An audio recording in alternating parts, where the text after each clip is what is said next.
He sleeps so peacefully. When I squint, I can still see my little boy. I'd stay up long nights worrying about any little peep he'd make. Now he's a grown man, but I still worry about him, just for different reasons. Here we are again, in the hospital. This is the second time this year. My son Dietrich has schizophrenia.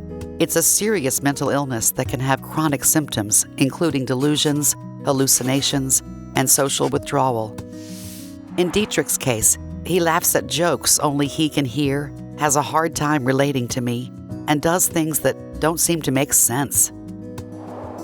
This time, he graffitied the walls in our home. Dietrich gets better for a while and is able to return to living his usual life. Then, sometimes slowly and other times out of the blue, his symptoms get worse. Then we find ourselves right back in the hospital in the psychiatric unit. I'm getting worn out with this cycle.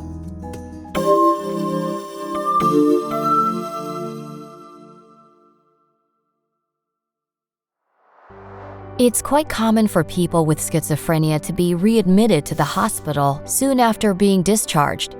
Relapse can be defined as a return or worsening of schizophrenia symptoms. I used to be so resentful of the time and energy I had to spend in taking care of Dietrich. I felt like it was me against him in some sort of awful tug of war.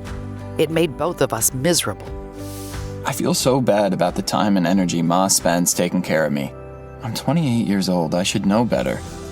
The shame and guilt makes me feel worse, and there are times I avoid Ma because I can't look her in the eye, so I keep to myself. I know it's not my fault, but it becomes a vicious cycle. Schizophrenia makes it hard for a person to hold a job or maintain friendships. It often falls on the family to take care of them. A treatment perspective called the recovery model focuses on optimism and empowerment and aims to reduce stigma. Ongoing recovery is not just about treating symptoms. This model acknowledges that while a person may not have full control over their symptoms, they can have control over their lives. Recovery is an ongoing process. The main goal is to empower people to set goals while establishing meaningful connections with others. When Dietrich and I got connected with our new counselor, we started to work together as a team. We work together to manage my illness. I love Ma. When I hear about what I did when I experienced the worst of my symptoms, I feel bad about the pain it may have caused my Ma. I'm scared of what would happen without her there. Every opportunity I get, I try to give back and take care of her, too. I am so grateful that she has made the effort to understand my illness. When my symptoms are stable, Ma and I talk about how to be proactive in managing my illness. We work on our action plan. We have an agreement about what we can do if I feel my symptoms getting worse, or if anyone else notices a change in my behavior that would suggest increased symptoms. This includes whom to contact and where to go for help. An action plan is a written list of things that promote stability and ongoing recovery.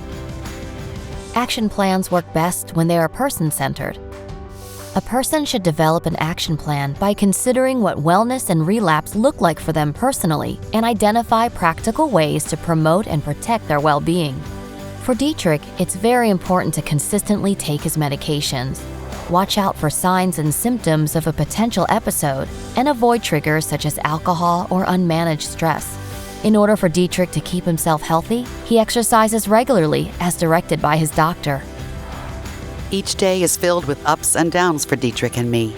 The main thing is we no longer feel like we're just hanging on when the storm comes.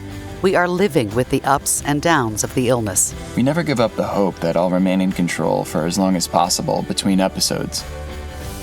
We may not be able to cure my schizophrenia, but we can still live our lives. We've been through a lot, but we've learned a lot on our journey.